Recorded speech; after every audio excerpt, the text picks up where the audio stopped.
¿Qué tal? ¿Cómo están? Seguimos con el estudio de Primera de Juan y estamos en el capítulo 2. Llegamos en el video anterior hasta el versículo 14. Hoy vamos a ver tres versículos, el 15, el 16 y el 17.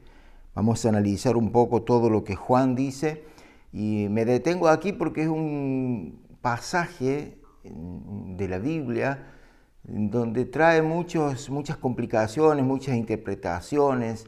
Por ahí, digamos, se va mucho a los extremos. Entonces, vamos a dividirlo en dos partes, en el sentido que una parte teológica, digamos, un estudio profundo de la palabra, y al final quiero hablar acerca de las cosas prácticas, bien específicos, bien frontales, de qué estoy hablando, de excesos que por ahí uno entiende que se han cometido en otros tiempos. Entonces vamos a analizar todo. Vamos empezando leyendo la palabra de Dios, Primera de Juan, capítulo 2, versículos 15 al 17. Dice: no améis al mundo ni las cosas que están en el mundo. Si alguno ama al mundo, el amor del Padre no está en él. Porque todo lo que hay en el mundo, los deseos de la carne, los deseos de los ojos, la vanagloria de la vida, no provienen del Padre, sino del mundo. Y el mundo pasa y sus deseos, pero el que hace la voluntad de Dios permanece para siempre. Entonces, acá habla de amar al mundo.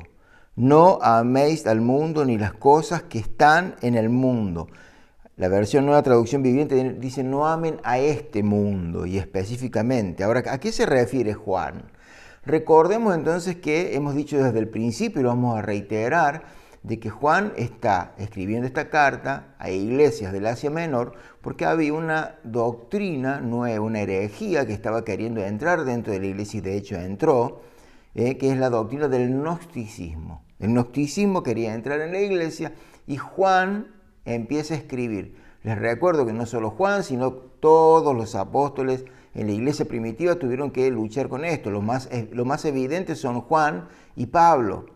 Que Pablo también escribió a los Efesios. Juan escribe esta carta desde Éfeso.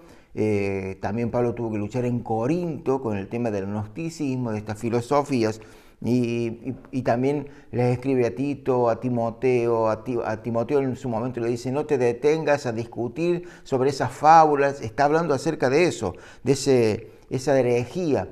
El gnosticismo estaba, digamos, las doctrinas básicas. Vuelvan al video número 1, al número 2, ahí lo hago más específico. Habla de un dualismo. Ellos creían en un dualismo, cuerpo y alma. Que el cuerpo era malo y el alma, la parte espiritual, era buena. Y que todo lo que uno hiciera con el cuerpo no afectaba mi vida espiritual.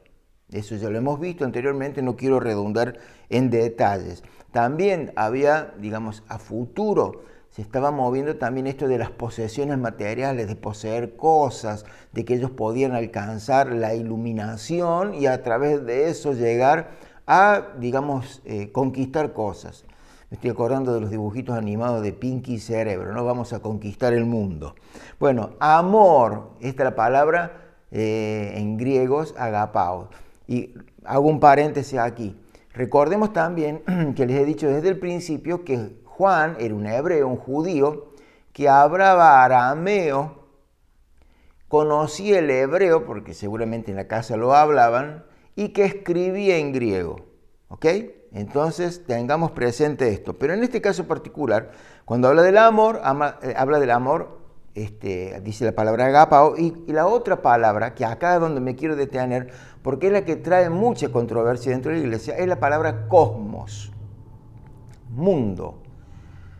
Hemos dicho también que la palabra mundo tiene como tres significados diferentes de acuerdo al contexto en donde se encuentra la palabra. La primera es la creación del mundo, habla de la creación de la tierra. La segunda es cuando habla de los habitantes, de las personas, porque de tal manera amó Dios al mundo, no al sistema, que es la tercera acepción de la palabra, que es al sistema, el sistema que lo gobierna, que es en este caso. Entonces, cuando dice Juan 3:16, porque de tal manera amó Dios al mundo, no está hablando del sistema, está hablando de las personas y que esas personas cambiadas y transformadas pueden transformar el sistema. Pero la raíz de todo es las personas. Y en este caso particular, cuando Juan dice no amen al mundo, no está diciendo no amen a las personas. Está diciendo no amen el sistema, el sistema. Entonces la clave es no amar a este mundo. En otros versículos de la palabra de Dios, y también Jesús usó el término siglo, no améis este siglo. La idea es estar en el mundo, pero no amar al mundo. Esta es la idea principal. Vamos a leer las palabras que transcribe Juan, dichas por Jesús. Juan 17 es lo que se conoce como la oración intercesora o la oración sacerdotal. Es más, en este canal de YouTube ustedes pueden encontrar un sermón que se llama La Iglesia Soñada por Jesús, basado en Juan 17. Está en este canal de YouTube. Vamos a leer el versículo 14, solamente. 14, 15, 16 y 17. Ese pasaje o esa parte de Juan 17 o de la oración de Jesús. 14 dice, yo les he dado tu palabra, yo les he dado tu rema. Esta es la palabra que, digamos, la palabra palabra en el original griego es la palabra rema, o sea, todo lo que yo recibí se los di, todo ese rema, esa revelación se las di. Y el mundo los aborreció porque no son del mundo, como tampoco yo soy del mundo. Me voy a detener aquí. Muchas veces les he dicho que cuando uno va a predicar, no usemos estas terminologías, porque nosotros que hemos recibido a Cristo y hemos estudiado en la palabra, entendemos lo que se refiere cuando dicen no somos de este mundo. Porque si uno va a predicarle a alguien y le dice yo no soy de este mundo, te miran raro y dicen ¿dónde dejaste la nave espacial? ¿Soy extraterrestre? ¿Los ovnis existen al final? Entonces, cuando Jesús está diciendo en su oración al Padre no son de este mundo, no pertenecen aquí, no son de este sistema. ¿Ok? Entonces, no son del mundo, tampoco yo soy del mundo. Versículo 15, no ruego que los quites del mundo, sino que los protejas del mal. Y acá Jesús dice, no los quites del mundo.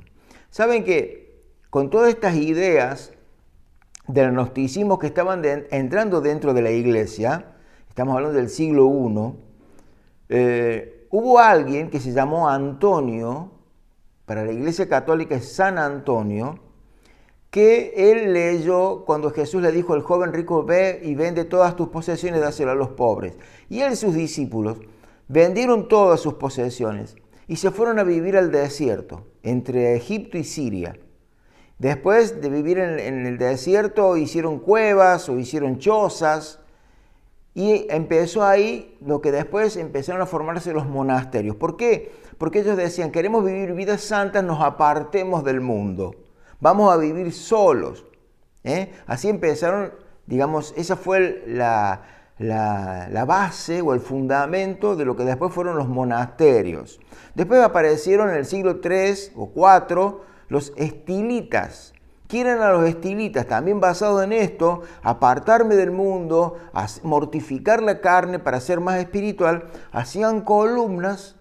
El más conocido y el que comenzó todo fue Simón, que llegó a hacer una columna creo de 16 metros de alto. Primero le hizo de 6, después cada vez más arriba porque él se quería alejar de la gente. Tenía discípulos debajo que le daban los alimentos o lo asistían, pero él no quería saber nada con este mundo y para apartarse vivían en un cuadrado de 1 metro por 1 metro a 16 metros de altura. Una idea media rara.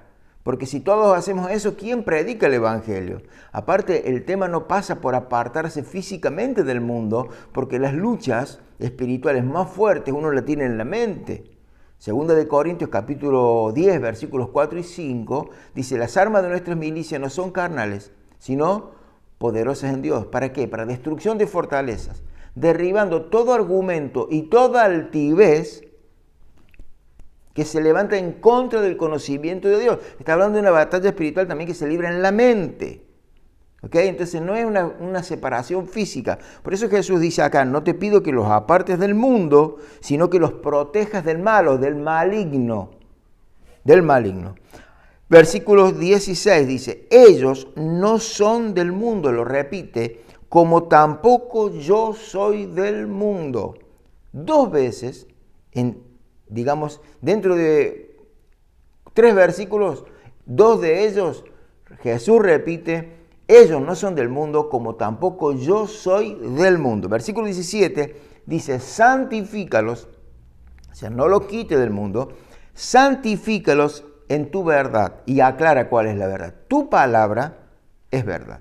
Entonces, para eso también es que estamos transmitiendo estos videos, para que a través del estudio de la palabra de Dios uno vaya santificándose, apartándose del pecado, no físicamente apartándose del mundo.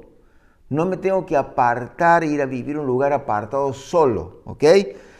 Miren, hay otro versículo, vamos a ir, y les dije que Pablo era uno de aquellos que también luchaba con el gnosticismo, cuando habla de que nosotros, en Romanos 12, lo voy a leer en la Nueva Traducción Viviente, no imiten las conductas. Pablo dice, no os conforméis a este siglo, al mundo, sino transformaos por medio de la transformación de vuestro entendimiento. Cuando habla transformaos, habla de la palabra metamorfos, o sea, la metamorfosis. Yo lo voy a leer ahora, Nueva Traducción Viviente. No imiten las conductas ni las costumbres de este mundo. Más bien, dejen que Dios los transforme en personas nuevas al cambiarle las maneras de pensar. Aquí, ¿ok? Entonces aprenderán a conocer la voluntad de Dios para ustedes, la cual es buena, agradable y perfecta. Entonces, acá habla de que uno se va transformando, dice Pablo, a través de la palabra de Dios. Dios va a transformar, pero dice, no se conformen a este mundo para que ustedes puedan entender la voluntad de Dios. Si leemos según 1 de Juan 2, 17 de nuevo, dice, y el mundo pasa y sus deseos, pero el que hace la voluntad de Dios permanece para siempre. O sea que apartarse del mundo y conocer la voluntad de Dios está ligado. El que no tiene la mentalidad de hacer la voluntad, o mejor dicho, de apartarse del mundo, tiene una mentalidad media mezclada, por usar un término, ambivalente, un poco blanco y un poco negro, que no tiene una vida santificada. Por ahí la voluntad de Dios no la tiene bien en claro.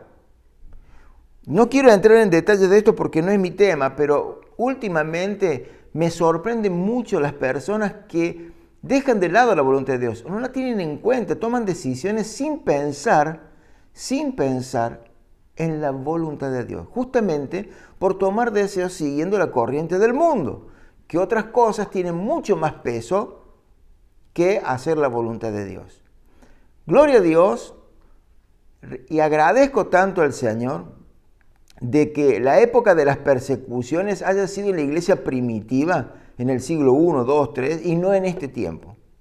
Porque aquellos cristianos sí se jugaban por Cristo, tenían en claro cuál era la voluntad de Dios, no se aferraban al mundo, no se aferraban a las cuestiones materiales, no tomaban decisiones por las cuestiones materiales.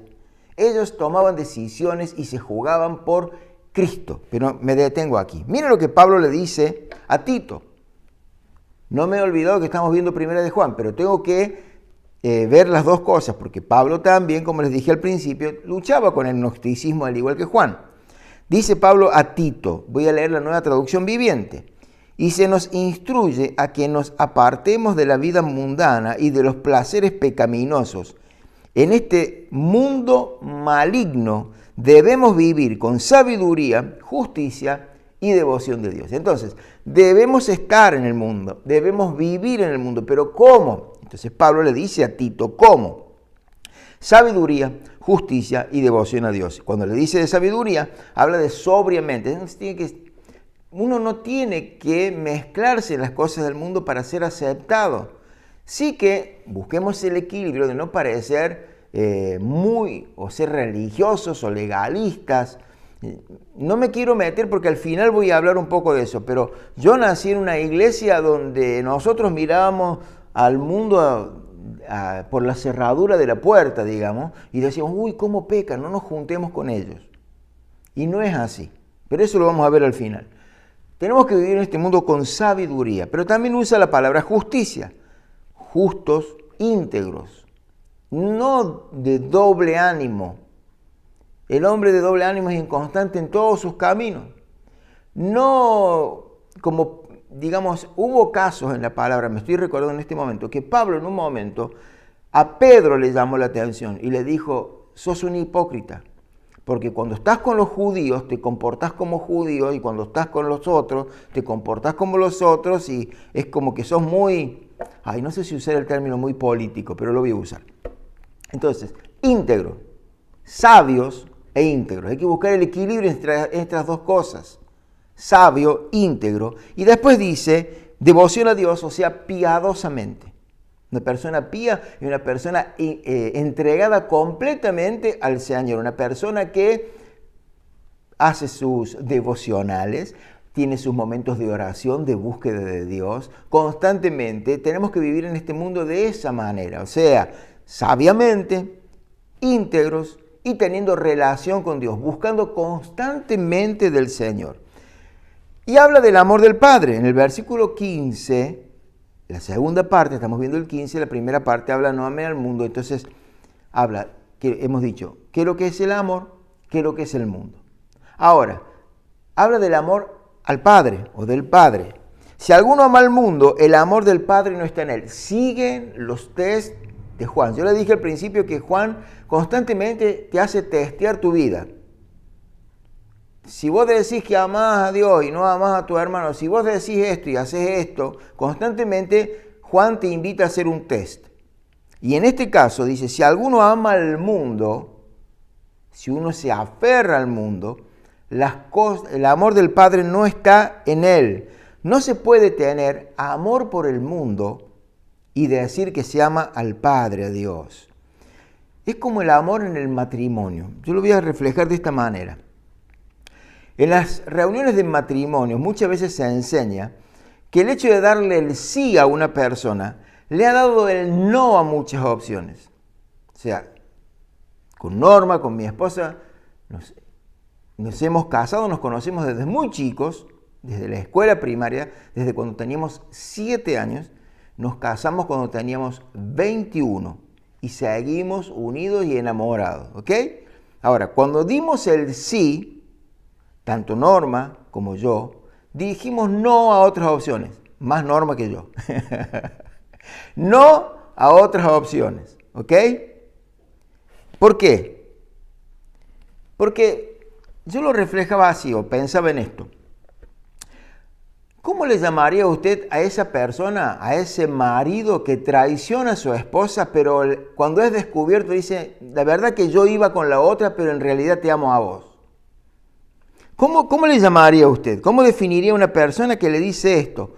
O el esposo o la esposa, de decir, mira, yo te traicioné, cometí adulterio, pero en realidad te amo a vos. Responda. Mire, no le voy a responder yo. Le va a responder el apóstol Santiago. ¿Cómo le diría usted a una persona que le dice, Señor, yo te amo a vos, pero tienes relaciones con el mundo? Santiago 4:4 dice, adúlteros, ¿no se dan cuenta de que la amistad con el mundo los convierte en enemigos de Dios? Lo repito, dice Santiago, si alguien quiere ser amigo del mundo, se hace enemigo de Dios. La otra versión dice, se constituye en enemigo de Dios.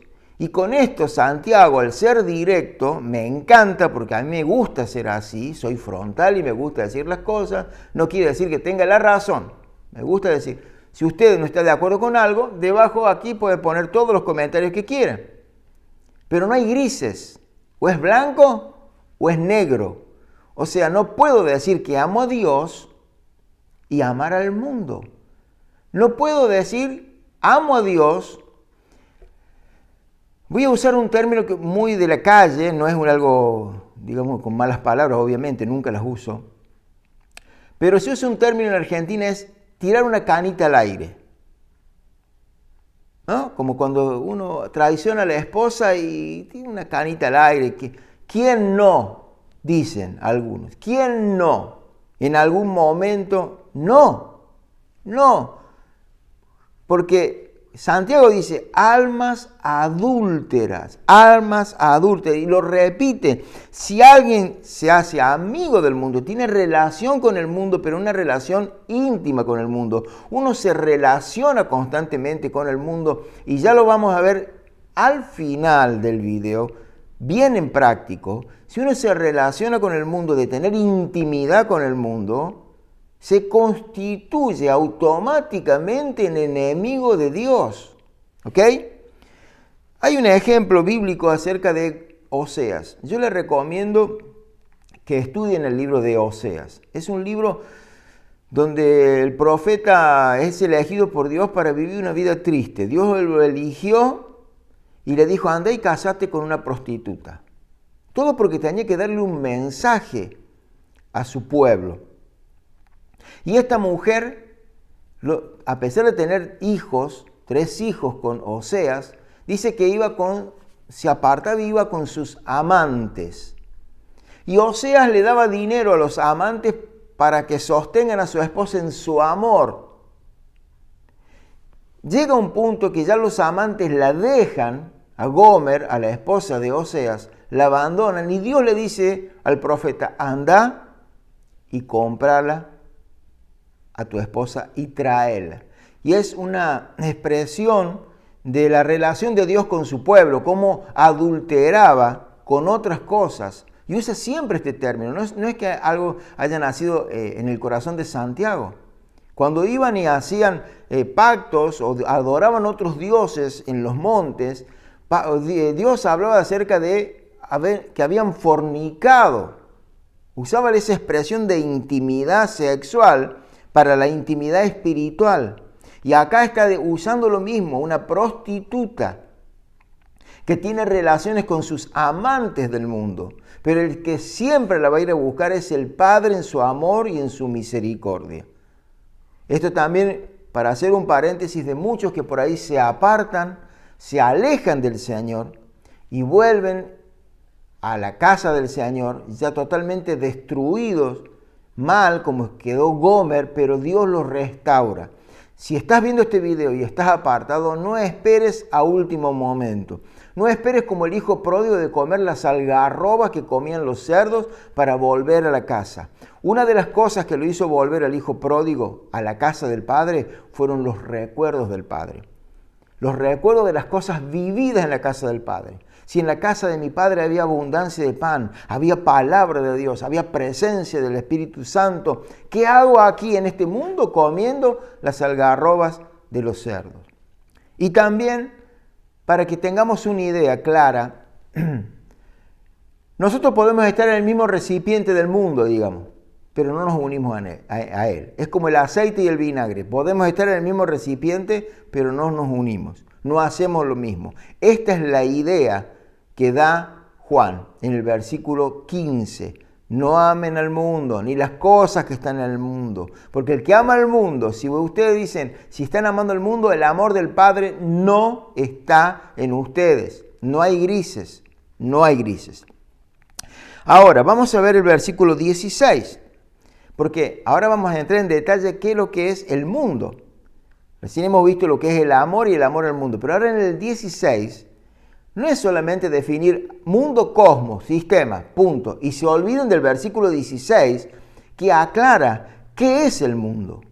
El versículo 16 dice, porque todo lo que hay en el mundo, los deseos de la carne, los deseos de los ojos y la vanagloria de la vida, no provienen del Padre, sino del mundo. Quiero leer la Nueva Traducción Viviente que dice, pues el mundo solo ofrece un intenso deseo por el placer físico, un deseo insaciable por todo lo que vemos y el orgullo de nuestros logros y posesiones.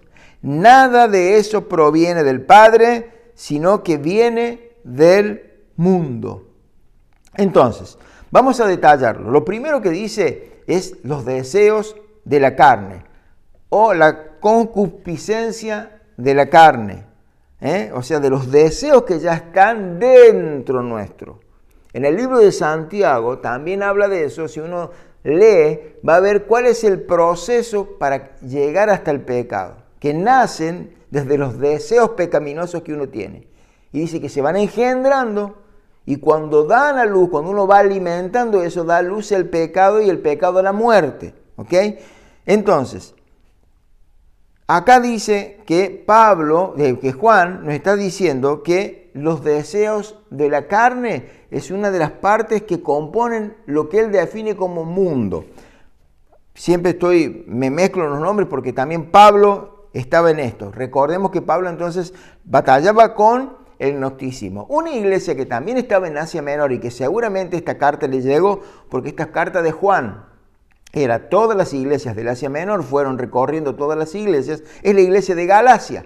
Pero Pablo específicamente a los Gálatas, en el capítulo 5, versículos 16, digo pues, andad en el Espíritu y no satisfagáis los deseos de la carne. O sea, andad significa la manera de vivir, de transitar. Lo hemos visto anteriormente en otros videos, cuando habla del andar, por ejemplo, que caminó Enoc con Dios. Lo que significaba caminar, andar. Y cuando dice satisfagai o satisfacer, es llevar a fin.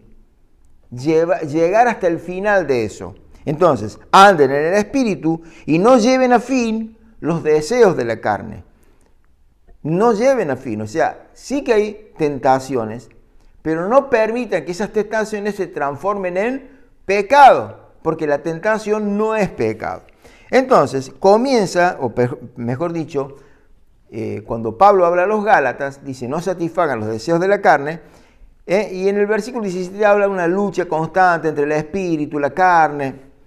Y versículo 19, Gálatas 5, 19, muy conocido para muchos, ahí específicamente detalla cuáles son esos deseos de la carne. Es lo que yo le llamo los defectos de fábrica que nosotros traemos. Los defectos de fábrica que todo hombre trae, la naturaleza caída. Versículo 19 dice, cuando ustedes siguen los deseos de la naturaleza pecaminosa, los resultados son más que claros. Me gusta por eso leo Nueva Traducción Viviente. Lo voy a repetir el versículo 19 porque me encanta cómo está. Hay algunos que le gusta mucho la semántica, dicen que no se puede decir encantado. Bueno, cuando ustedes siguen los deseos de la naturaleza pecaminosa, cuando ustedes siguen los deseos de la carne, los resultados son más que claros. ¿Cuáles son? Inmoralidad sexual, impurezas, pasiones sensuales, idolatría, hechicería, hostilidad, peleas, celos, arrebatos de furia, ambición egoísta, discordias, divisiones, envidias, borracheras, fiestas desenfrenadas y otros pecados parecidos. Permítanme repetirle lo que les dije antes, dice Pablo. Cualquiera que lleve esta clase de vida no heredará el reino de Dios. Más claro, como decimos habitualmente, échale agua. Así que los resultados de vivir adulterando o fornicando con el mundo, basándonos en lo que dice Santiago, adúlteros, el resultado ¿cuál es? De seguir los deseos de la carne, inmoralidad sexual, impureza, pasiones sensuales, idolatría, hechicería, hostilidad, peleas, celos, arrebatos de furia, ambición egoísta, discordias, divisiones, envidias, borracheras, fiesta desenfrenada. Hay otra versión que dice orgías, porque en esta zona, en Galacia, por ejemplo, había un dios que en Roma se llamó Baco, que era el dios del vino. Y una de las cosas que hacían, como orgías o estas fiestas desenfrenadas, era salir de parranda la noche y con música por las calles y terminaba en fiestas sexuales. Así que todo lo que podamos hacer, o todo aquello que alimente estas cosas, estos defectos de fábrica, nos van a llevar a vivir una vida desastrosa. Los resultados son más que claros. Y me gusta cómo dice esta versión al final. Permítanme repetirles lo que les dije antes. Cualquiera que lleve esta clase de vida no heredará el reino de Dios. Ahora, si ya tenemos en claro cuáles son estos deseos de la carne, no debemos alimentarlos. Al contrario, debemos alejarnos espiritualmente, pero no físicamente. Repito esto, no estoy de aquí impulsando a armar monasterios evangélicos a partir de ahora, ¿ok? Pero sí apartarnos espiritualmente. Hay una ilustración que usamos mucho los predicadores por años, que le he escuchado de distintas maneras, en distintos ámbitos, en el sentido de que uno era un misionero que hablaba con un aborigen, otro que hablaba una persona que hacía pelear perros y tenía un perro blanco y un perro negro, y que a veces había semanas que ganaba el blanco y a veces semanas ganaba el negro. Pero bueno, la que yo más recuerdo es esta, que había un aborigen en un lugar donde había ido un misionero y le estaba predicando y lo estaba discipulando. Y tenía esta lucha interna entre las cosas del espíritu y las cosas de la carne, que luchaban entre sí. Y para explicarle un poco lo que estaba viviendo espiritualmente, este aborigen le dice al misionero: dentro mío tengo dos perros que se pelean, uno blanco y uno negro, uno del bien y uno del mal. Y a la que el misionero le pregunta: ¿y cuál es el perro que gana? Y el aborigen le dice: el perro al que más le doy de comer. Obviamente que si usted tiene una vida que le da de comer más al perro negro, los resultados van a ser más que evidentes. No podemos darle de comer al perro negro. Después, eso con respecto a los deseos de la carne. Juan dice, los deseos de los ojos. ¿Cuáles son? Mateo 6:22 vamos a leer. ¿Qué dice Jesús? Tu ojo es como una lámpara que da luz a tu cuerpo. Cuando tu ojo está sano, todo tu cuerpo está lleno de luz. Pero cuando tu ojo está enfermo, todo tu cuerpo está lleno de oscuridad. Y si la luz que crees tener en realidad es oscuridad, lo repito porque me gusta esto, y si la luz que crees tener en realidad es oscuridad, qué densa es esa oscuridad. La oscuridad se hace más densa cuando vos crees estar en luz y estás en tiniebla. Nadie puede servir a dos amos. Nadie puede servir a dos señores, pues odiará a uno y amará al otro. Será leal a uno y despreciará al otro. No se puede servir a Dios y ser esclavizados por el dinero. Entonces, acá está hablando de las cosas que uno, a través de los ojos, viene la tentación. Pero acá usa la expresión que nuestros ojos es una lámpara en medio de la oscuridad. Si yo apago las luces y prendo una linterna, esa linterna me va a servir para guiarme específicamente en mi camino. El mundo está en tiniebla. Mis ojos son los que, a través tengo mis lámparas, son los que guían mi vida. Y a través de lo que yo veo y permito que entre, es donde me voy a guiar. Me estoy recordando que a mí me gusta ver algunas series policiales y siempre hago el mismo comentario cuando estamos con mi esposa, con Norma, viéndolo. Porque no sé si habrán visto que esas series policiales, cuando se irrumpen en una casa que está todo oscuro, entran con una pistola y una linterna arriba, ¿no? Algunos tienen una escopeta que tiene una linterna incorporada, pero otros la llevan así, llevan la pistola y la linterna y van marcando el camino. Pero yo no entiendo por qué no encienden la luz.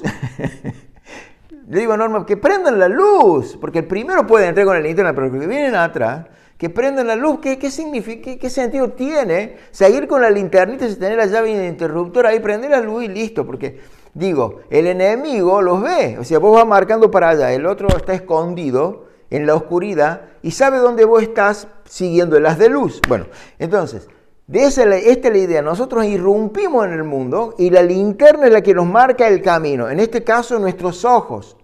Todo lo que yo permita y le haga caso a entrar a mi vida a través de esto, de lo que yo estoy viendo es lo que va a afectar para bien o para mal en mi vida espiritual. Y hay algunos casos, por ejemplo, casos bíblicos.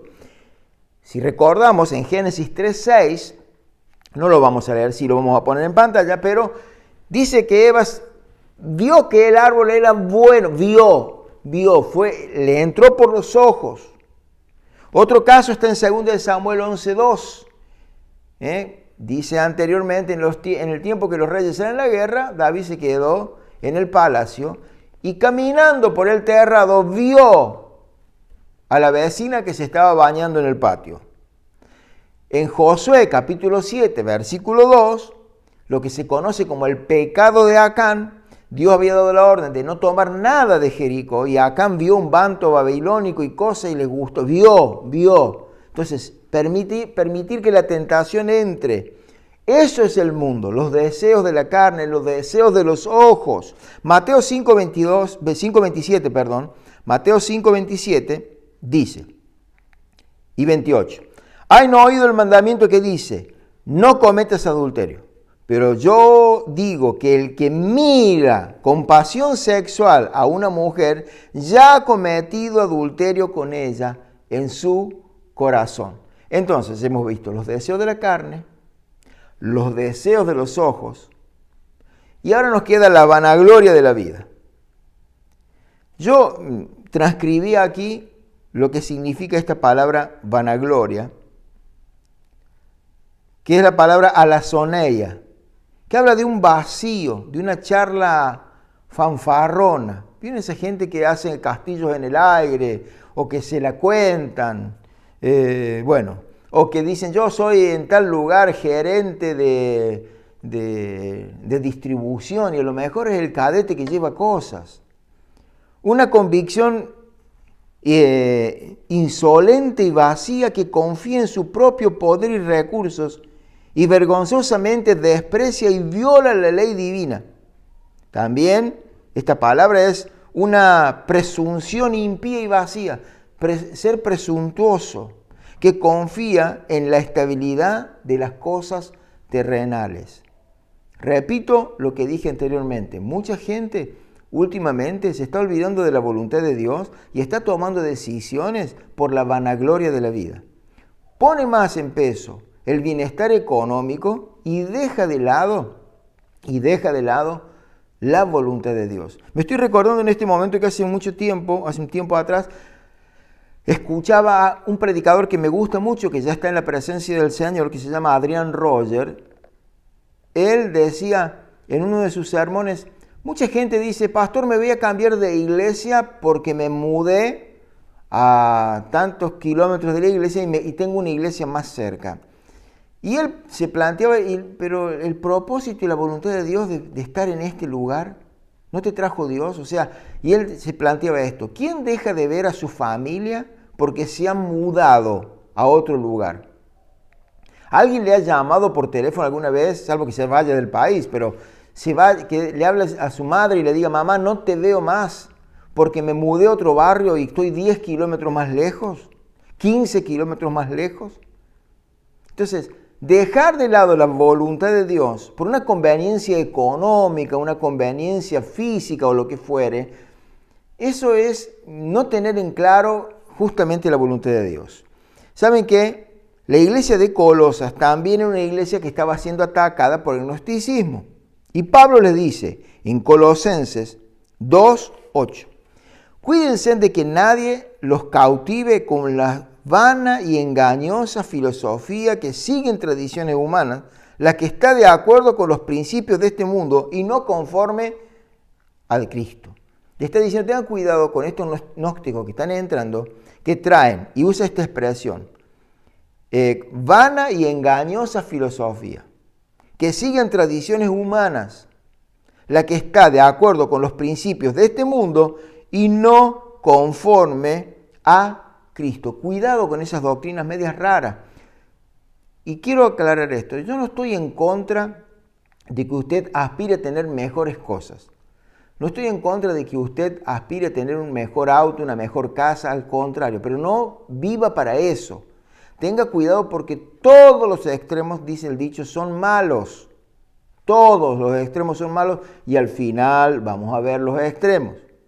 Pero, por ejemplo, hubo una doctrina que se llamó la doctrina de la prosperidad, están dando vuelta todavía algunos vestigios por ahí, ya no tan fuerte como al principio, gracias a Dios, que lógicamente, no teológicamente, lógicamente no tenía fundamentos. Si bien uno cree que Dios bendice y prospera, pero ya creer que todos vamos a ser empresarios, lógicamente no tenía sustento. Porque si todos vamos a ser empresarios, basado en esta doctrina, usted un día va a sacar la basura a la puerta de su casa y no va a haber quien recoja la basura porque somos todos empresarios. Usted va a ir a un bar a tomar un café y no va a haber un mozo o un camarero que le sirva, cameriere se dice acá en Italia, que le sirva el café porque somos todos empresarios. Entonces, obviamente que todo trabajo es digno y usted puede ser bendecido y prosperado en cualquiera fuese su trabajo. ¿Ok? Pero tengamos cuidado de que esa vanagloria de la vida entre dentro de la iglesia, haga mella en tu corazón y te aleje de la voluntad de Dios. Que cuando uno no tiene en claro, como el libro de Romanos 12:2, la voluntad de Dios es buena, agradable y perfecta, pero uno tiene que entender los propósitos de Dios. Vamos a cerrar aquí, nos va a quedar el versículo 17 y la parte práctica. Quiero recordarles, por favor, que se suscriban al canal. Solamente lo que nos motiva a decirles esto es porque verán que esta serie se está haciendo larga. Estamos entrando en la palabra de Dios profundamente.